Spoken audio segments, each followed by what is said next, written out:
So Bobby Lashley's a cover today. Yeah, he looked like he's ready to go. He's corporate Santa Claus. Maybe Kool-Aid after too much success. Um, but I dig the suit. I dig the suit. I would award. I don't know how he gets that on. Like, look at the size of his feet, and then look Yep. how small that the bottom of those trousers are. Yeah, the ankles don't make any sense. And you got MVP dressed as like the corrupt hitman from the Wizard of Oz. After the success of the Wizard of Oz, the money just went straight to his head. And this is how he acts now. No, I feel like he's going to use Lashley's donation money to buy himself a plane like a corrupt pastor. And guess who got a private jet? God got me that check. But I was almost inclined to use this as the thumbnail because these two kind of stole the show across Raw. Yeah, but yeah, I feel like they're a good duo. They're the best Kevin Owens duo since Kevin Owens and Jericho. Maybe still not as good yet. Kevin and Sammy were pretty funny. Yeah, but that's a lifetime friendship. That's a lifetime. This is one of the makeshift for Kevin friendships.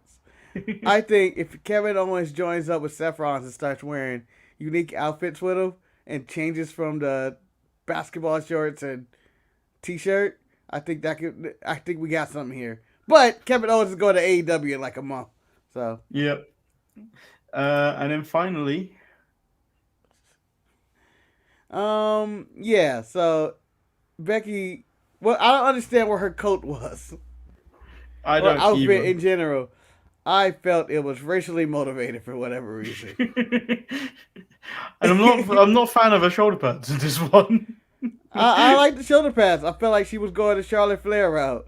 And her finisher move, she should have speared Liv Morgan. And I'm happy she broke her arm. I'm happy she broke Liv's arm. Was this the actual thumbnail? This is the thumbnail? No, the thumbnail is Bobby Lashley. Oh, okay. Because I'm going with the theme that we're getting no views. Try to get our views. Try to get our views up, Manny. What are you doing? You know men don't draw. What is this? Well, also, black champions for some reason don't draw for us. Yeah.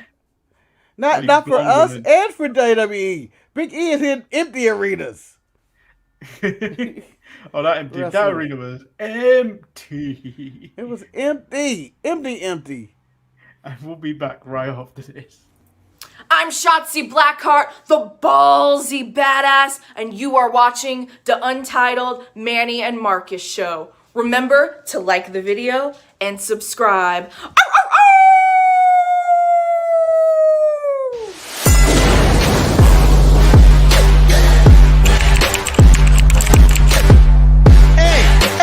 Hey! Oh! Check out the Marcus and Manny show. I hate you both right now. You guys are ridiculous.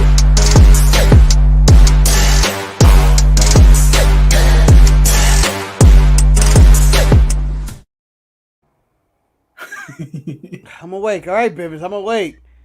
Jesus. That's what it feels like when I'm about to do the show. Like, wake up! Ah! Oh, God, well, today I was concerned. So before we do that, welcome to the show. I'm the Untitled Manny and Marcus show. I'm of course Lord Manny Hayes, and he is. I feel like you just called yourself the Untitled Manny and Marcus show, but let's go for I'm Marcus the grand finale, also the Untitled Manny and Marcus show. Yeah. So it got to quarter two, no response from you. I'm like, let me throw a second message of, oh, you up? Then he appears. Yeah. Answer to that question was no. I decided to send Spirit Marcus to do the show. As Marcus is asleep, wrestling in his bed, realizing that he's not awake and doing the show, and it's the best sleep of his life.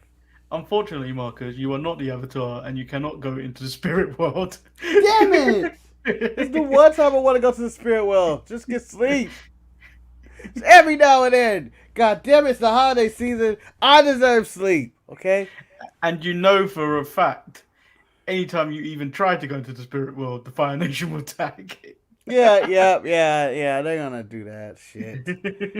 What is wrong with them? What is wrong with you? Just be civil. Just be civil. So let's get into Monday Night Raw. We could probably get this done within 20 minutes today. Yeah. I bet you we do this as many minutes as we get views lately. I mean, the racism video got over 100 for the first video to go over 100 in like 3 weeks. Yeah, racism draws. Racism draw. So I'm gonna start coming into a Klansman outfit every week, and we're gonna learn lessons. Raw kicks off with Bobby Lashley in his favorite Jerry Springer's episode. Christmas with the Klan. Why are we doing this? Why did the Klansman agree to do this? He know he's going to a hostile environment. He's going to lose the argument. But TV, fuck it. TV I money. need the time. So, Raw kicks off with Bobby Lashley in his festive suit. MVP and Bobby Lashley talk about being disrespected. Kevin Owens comes out and says, how is he being disrespectful? Because he hasn't paid attention to anything he's done for like 2 years. Until last week where he attacked them all from behind, especially while he was already down. He also claims that Bobby hasn't earned his way into the title match, whilst, unfortunately, he agrees with Seth that Seth Rollins has. Which starts the greatest double act in Raw in a very long time. Where Seth Rollins agrees with KO that Bobby shouldn't be in the title match as much as Kevin shouldn't be in the title match. Yeah. As they disagree with that, they still agree to jump Bobby Lashley. Let's jump him. And he's like, don't do it. And he's like, why don't you go first? You know you're faster than me. Yeah. That's why you go first. And then MVP jumps in. It's like, he's just going to attack you once it's over. Yeah. And then Big E comes out, says he isn't afraid of going against Bobby Lashley one more time. And then the Buzzkills come out and state it will be a fatal 4-way if Bobby can defeat all of them tonight Bobby's running the gauntlet. We knew it was happening, right? Yeah. Just make the damn match. Just make the damn match. So I think we need to eliminate Adam Pearce and Sonya Deville as general manager. And I want to just overhaul Raw. I feel like this Raw started off with way too much nonsense. I'm just in a bad mood because I'm tired. It's probably fine. I enjoy KO and I probably even enjoyed this segment, but I thought it was a little long. I thought it was like this segment, then we went to the back, then there was some other shit talking, and it was like, just go, goddammit, let's get a match, get me up. So we get into Riddle versus Otis. Riddle's in the back saying he still wants to be a broadcaster. Now he wants to be a podcaster. Stepping into our realm. Stay away, Riddle. Stay away. Stay back. You don't have an official podcasting license, okay? You have 35 years experience. Yeah. You probably got like 34 years experience or something. But 37 years experience plus Manny's 32 years experience, that gives us 72 years of experience. That does not add up to that. 69. Hey, magic number. Good morning and evening. Can't stay long today. Much like the FIA said, fuck the rules, fuck the Hulk Hogan, that massive tool. Yes. Oh, that was a massive mess. I saw Hulk Hogan in a cane in a picture recently. I'm going to say our powers are working. And fuck the Hulk Hogan. Because it came crashing down and it hurts inside. Yeah! There it is. And then, how many doctors do you think has said that to him? It's got to be at least one. One wrestling fan had to. One wrestling fan had to have said it by now. I'm sure someone has done it to him. Riddle versus Otis, it was actually a surprisingly good match. Surprisingly good. With Otis winning with a pop-up power. It wasn't a pop-up power slam, it was a pop-up press slam? It was a pop-up slam. Yeah. I'm not naming moves. Wasn't the world's strongest slam? Possibly. It's even stronger because he used elevation. Yeah. Once you put someone in the air, everything hurts that much more. I've seen it. Yeah, it's Gravity. Gravity is the strongest person in the world because it holds everybody down. And then he accidentally lays out Randy Orton after Randy Orton RKO's Chad Gable. So they're not even in this Bro tournament, huh? I think they got eliminated. Yeah. So why are we going through this? because last week Otis slammed Riddle when he tried to interview him after the match because he was pretending to be a broadcaster with his blazer. That's fantastic, but why are we going through this if they're not even in the Bro tournament? They're not in there, and we're just waiting for the main event, which we still didn't get because I believe Ford is injured or something. Damn or Ford. Mysterio. And then we get Doudrop versus Bianca Belair. Surprising note of interest. They've what's the word? Trademark? Renewed the trademark for Piper Niven. So that name could be coming back soon. That's only because when she leaves, she can't use it. So she may want to use the Viper. Who knows? I don't know what direction she wants to go. But I felt like Bianca is guilty of fat shaming, and I know she didn't intend to do it, but she did it.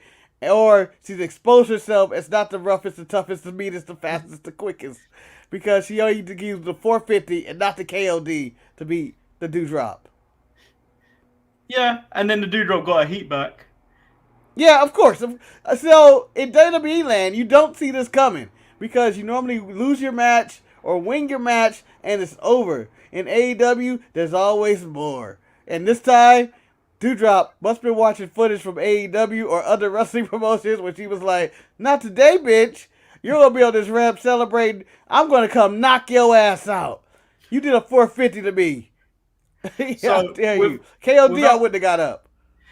Without going off track too far, I did actually catch 205 Live last week after we watched the show. After we did the show on Saturday. Oh shit! You watched Last Legend? I did. I specifically watched it for Last Legend. Commentator, I think it was who's the English guy? Can't remember his name. Nigel McGuinness. McGuinness, yeah. He made a very quick comparison to her athletic ability to Bianca Belair. I can see a little bit. But like saying that. But she's very green. But Amari Miller is also quite green in terms of what they were doing. It wasn't fluid. It wasn't the best match, but it was a good showing for Lash Legend, and she could be making a splash in NXT 2.0, I think.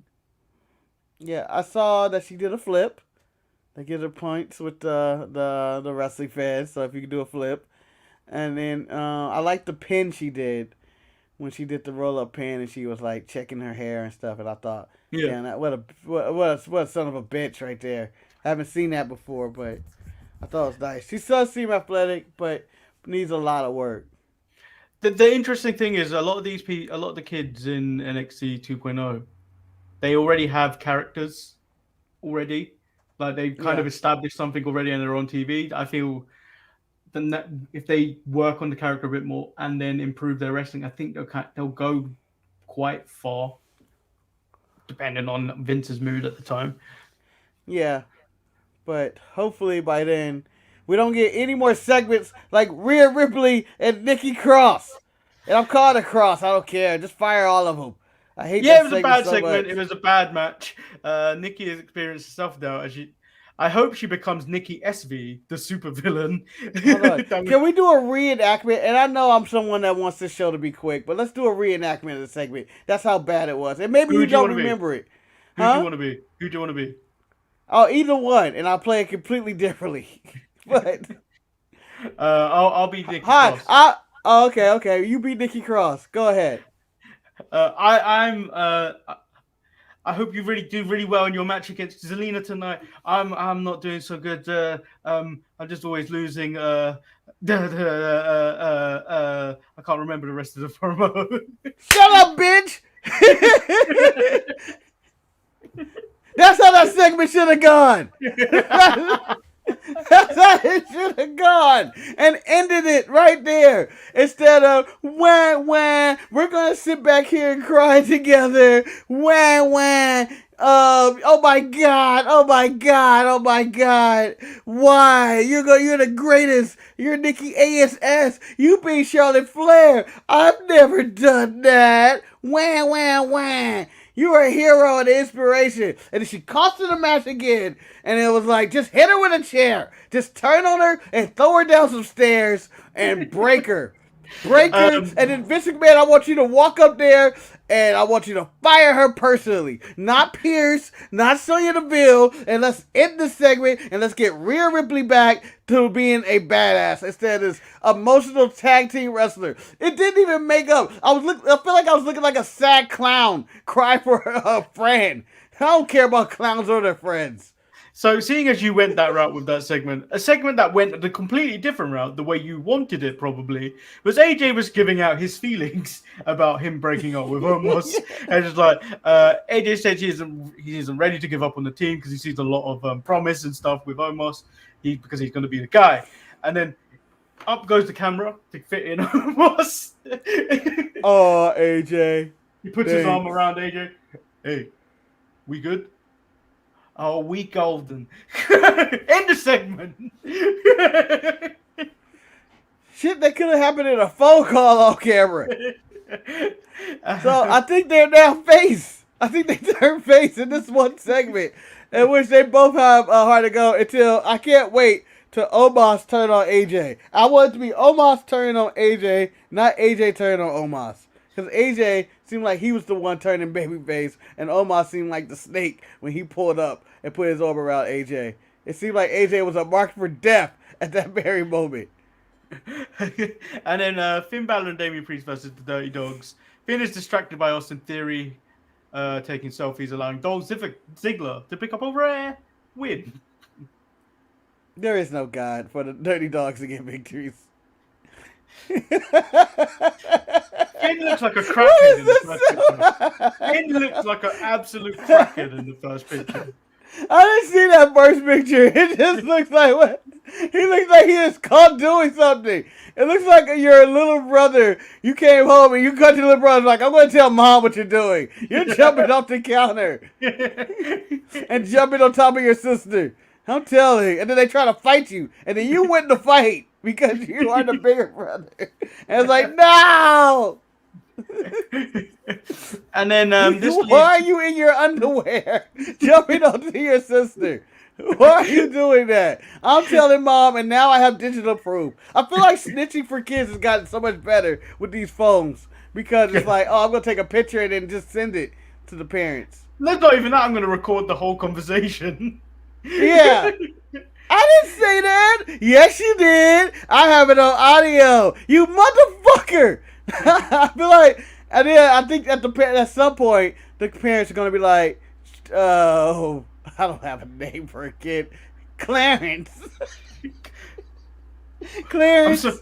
I'm sorry. What middle class child are you talking? No, do you? I'm just talking about some middle class white child is named Clarence somewhere, and I think if I were the parents of the kid who recorded the other kid saying bad shit to the other kid, I would have spanked the other kid. Allegedly. You know, I don't know. Maybe I'm not pro spank. I don't know. I would have spanked the other kid for being a snitch. And then he would have learned a life lesson for a million years. Well, speaking of life lessons, Austin Theory interrupts Vince McMahon talking to Apollo. I wanted to know, first off, what was happening in that conversation. So Apollo went to him and said, "Do you think I really need to be carrying the spears?" And then also, "Do you think I really need to be carrying Aziz? Can I have beer? Can I have beer instead?" He's a better bodyguard. That man's never debuting. And then Austin Theory shows what he's done. Vince suggests a reward. Austin wants a match. Vince reminds him that they ain't friends. He doesn't have any friends because he doesn't want any friends. And Theory hasn't impressed him yet. And then Vince threatened him with a pencil, but more the eraser.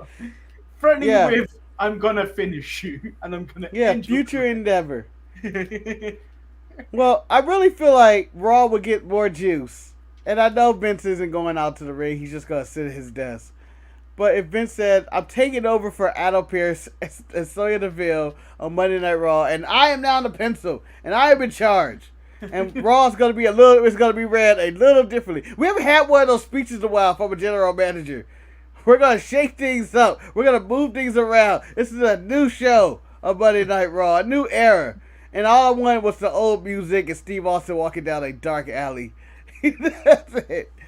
Bring back that intro, and then Raw ratings would go up, and attendance would go up by 1,000,000 years. Not this. This is spectacular. This is like Kane on ice. That's what this looks like. So we get... There's 24/7 nonsense that happens where Tamina gets upset that she tried to get the 24/7 title where Reggie spits game at. Yeah. It's a terrible segment. I enjoyed the segment for whatever reason. I don't know why it felt like the biggest the Christmas episode of Monday Night Raw. Like this will be the start of it. Reggie walking up to Dana Brooke. You should not spend Christmas alone. Spend it with me. And I know that's not what he said. He had advice for the 24/7 title. R-Truth and Tozawa show up, who all could be doing better stuff than what they're doing. But, I enjoyed Tamina and Dana Brooke. R-Truth dressing up as a tree is the most R-Truth thing you could think of at this moment in time. Yeah.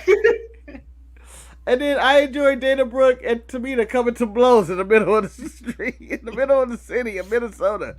No one stopping them. It's just some random ass fight happening.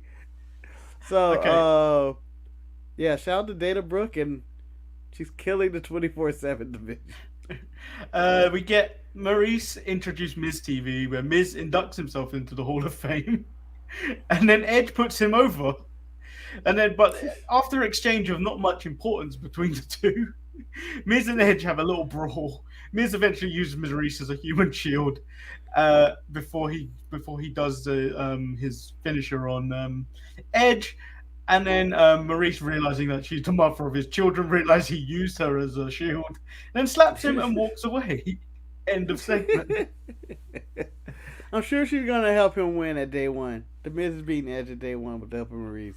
It's all part of the plan, which will leave Beth Phoenix coming out to rise like a phoenix from the ashes to take out Maurice, who I want to give credit to Maurice and her English and his amazing turnaround. An amazing turnaround for where she was and to who she is now. 100%, complete 180.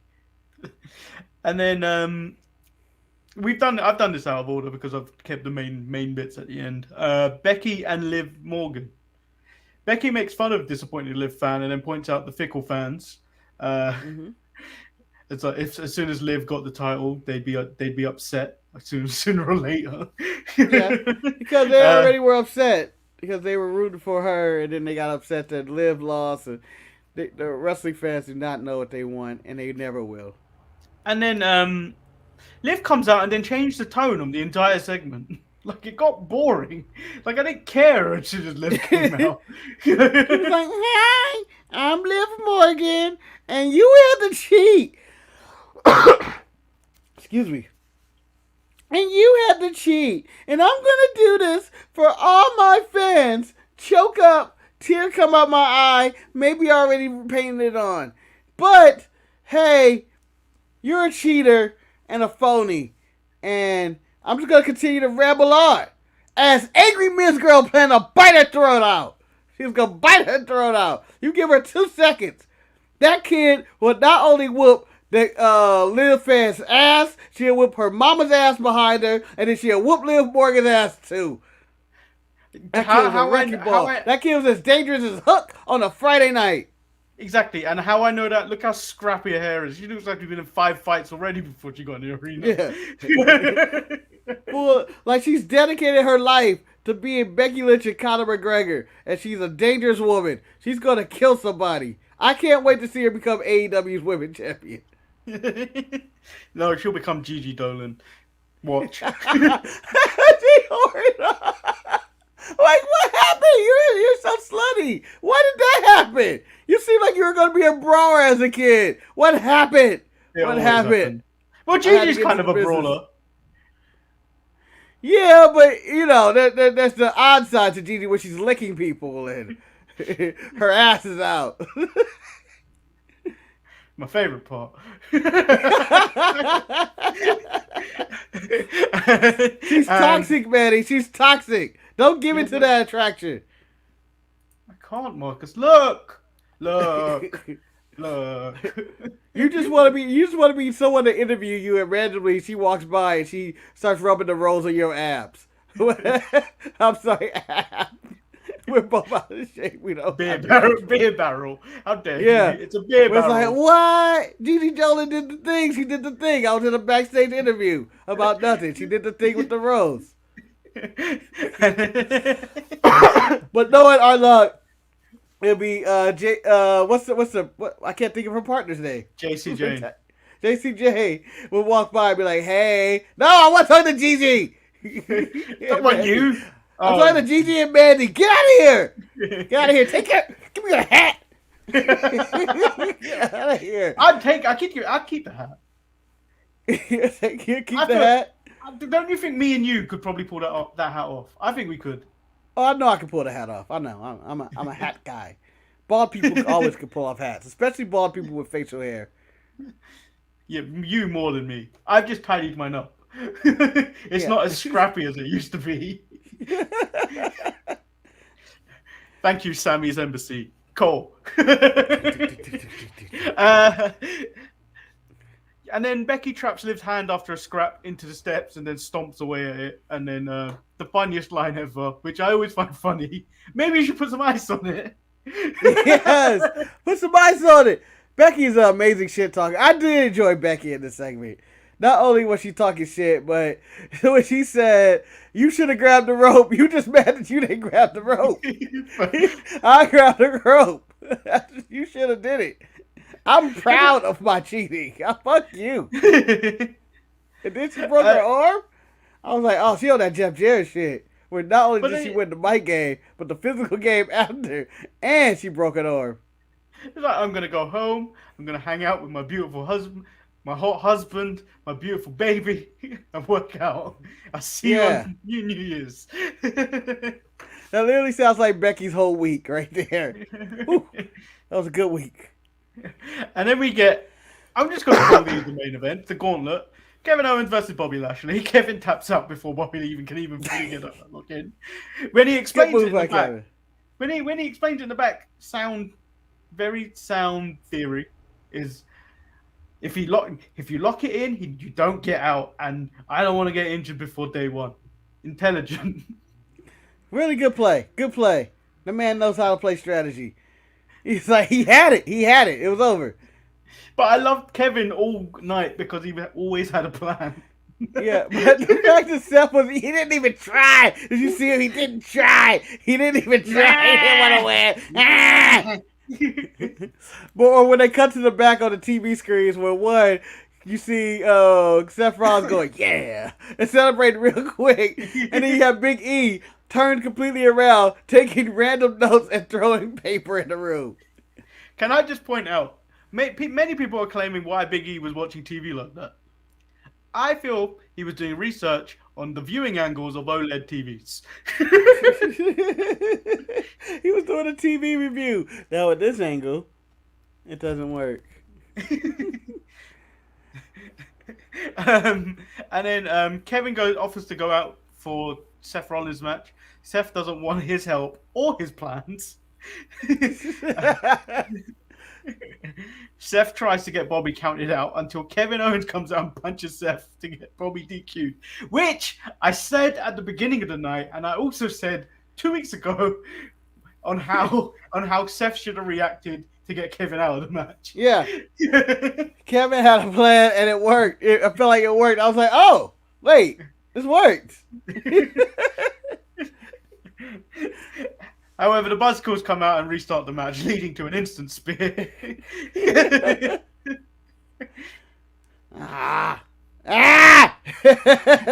be my reaction. But the thing they cheered. It was so funny. Yeah.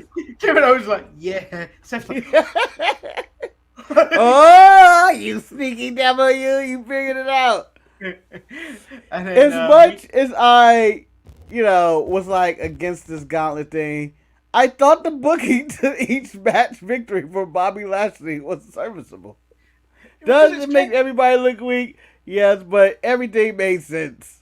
Seth Rollins and Kevin Owens really made that for me. Yeah. And then we get Big E versus Bobby Lashley, where the match was going fine.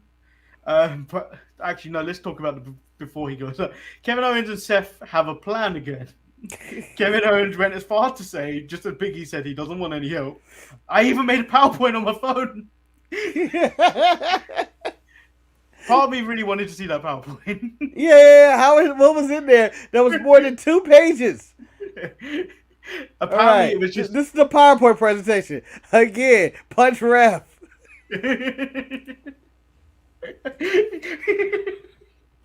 It's still the funniest segment. Yeah. Imagine if he did a PowerPoint. Like I've always wanted to see all of Gulak, the thorough point out of Gulak. I always wanted to see the second slide. We never get to the second slide. Okay, so I actually have it actually. So someone posted this in the mid-card mess. So let me pull this up. So it's Kevin Owens' tweet after the show. Mm-hmm. Okay, so there wasn't really a PowerPoint, but I think it still illustrates my plan perfectly, and Big E should have considered it. Let us help you, Big E. Thumbs up. Sunglasses, face emoji, unicorn, and heart emojis. He should have considered. I mean, nobody was listening to Kevin Owens. No one. If they would have listened to him, they may have would have survived the night, and Lashley wouldn't be entered in this match. Yeah, and then Big E loses the match when MVP hits him with a stick after KO and Seth try and intervene where Big E and Lashley fight him off. And then Bobby Lashley secures his place into day one into the main event. Yep. And that was Monday Night Raw in front of 5 people. Yeah, no one. If you looked at the hard camera side, if you haven't seen the photo, there was no one there. There was no one there, and then it was like, oh, okay. If I miss, we're never coming back to this shit hotel. Yeah, they're never going back to Minnesota. How dare you? How dare you? But yeah, the show probably deserved a bigger audience, but I do like when they post the random Raw crowd pictures, but it's like, why? Why do this to any wrestling show? Why embarrass them like this? And then, like this, no one ever goes, SmackDown attendance, Raw WWE's in good shape. Like, cause SmackDown's packed. Only in big markets, though. No, I feel like SmackDown's doing pretty well. I don't know. I just felt like the show I was at, it was packed. I was like, oh, we're okay. Yeah, that's a big market. Yeah, but I think SmackDown's always in the big market. It's Raw that goes to these other towns. So Raw was okay. I enjoyed it for what it was. Did we skip the Selena Vega and them thing? Didn't they have to do something? Yeah, you talked. Oh yeah, that was Ripley. That was Ripley. That was Ripley in there. That was that bullshit. Yeah, so I forgot Selena had this long speech. We covered Raw almost instantly. Went full ignorant on everybody at one point. Yeah. Yeah, so it was okay. Again. On a scale of 1 through 10 Z's, I give Raw 6 Z's. That I'd rather be asleep. That's a new scale. That's a new scale. I would have rather have my sleep. I lost 6 of them. To add to the wait while wet scale, Yeah. we also have. I don't know if they use this in the UK, and I don't even think nobody uses this in America anymore. But it's an old saying. I wish I had my Mimi's back. No. Yeah, it's about sleep. And I might be using it wrong. I haven't used that. Oh wait, something years. Me. So late. So late. Oh, how old are you? 100? You damn right I am. Me. We better end the show. Come on, that's the best sleep. That's the best sleep of all time. If you hear someone ever going, me. You only hear that in cartoons. Yeah, and you know that's the best sleep ever. It's not the Z's in the little boxes. No, it's the me me me me me me me me. That's the best sleep. I wish someone catch me sleeping like that. So we'll be back Thursday. Make sure you like the video and subscribe. We've got this video under 40 minutes, which is quite A the blessing. feat. It's a blessing. And on that note, But I have a guys, question. Yeah. What's our schedule like? Are we doing a Christmas show? I'm assuming the holiday special isn't happening. Yeah, I don't think it is. I don't think they're even doing proper Raw or SmackDown next week, are they? I don't think so. So are we not doing the show for the next 2 weeks?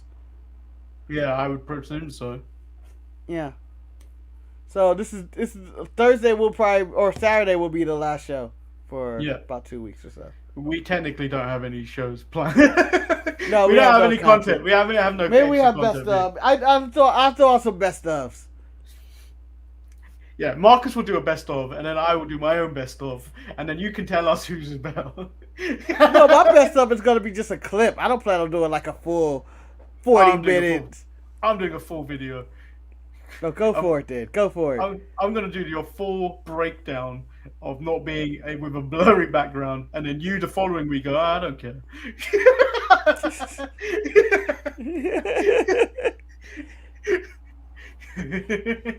Hold on, I am about to blur my background just to prove you wrong.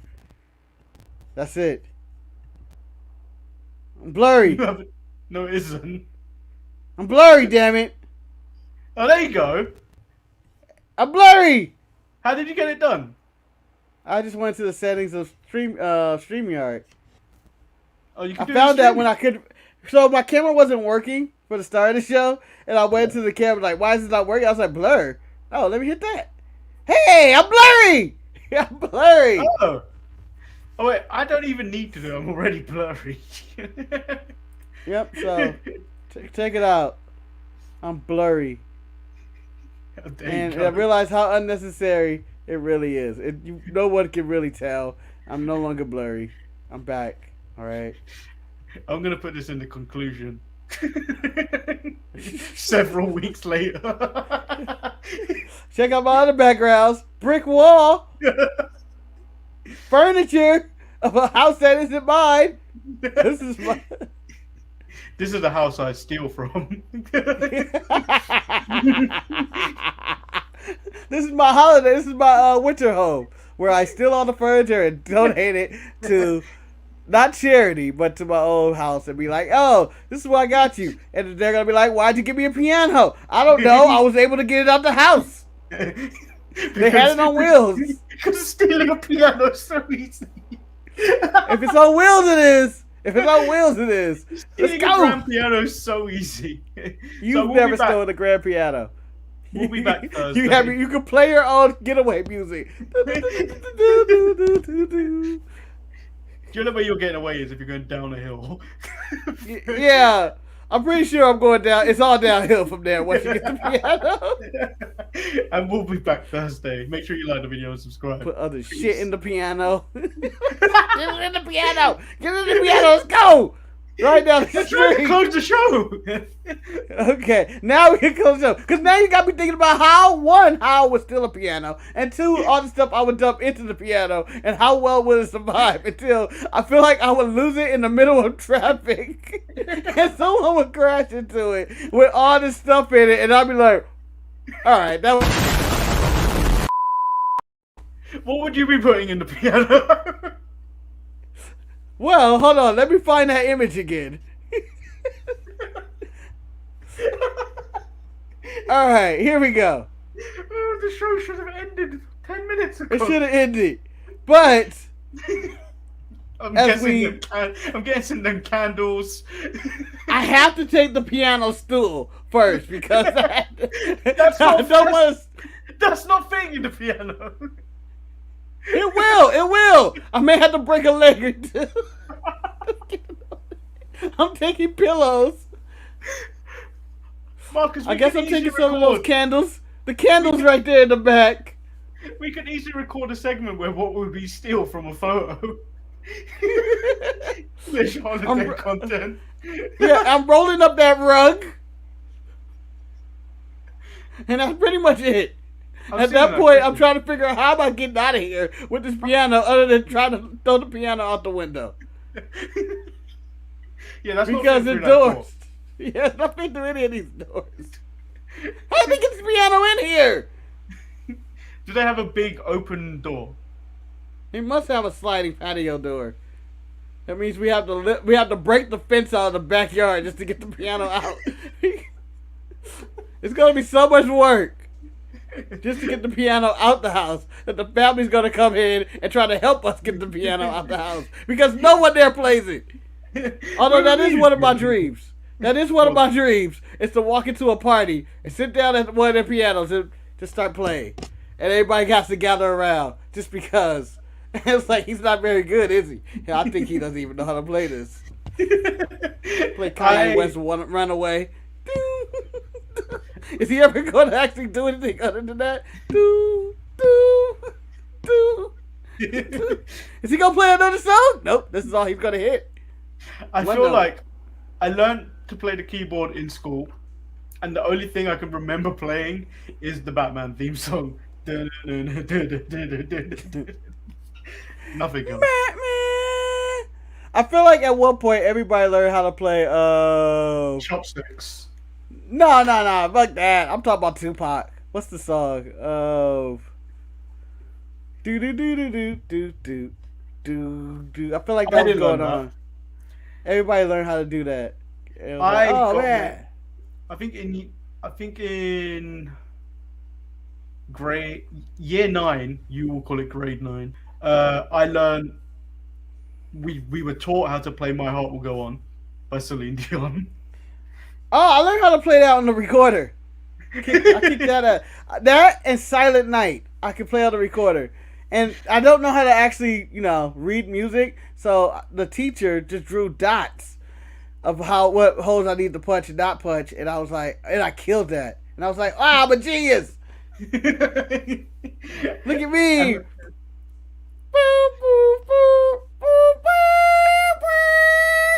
Huh? And they're like, you're not playing the recorder. You're just using your lips.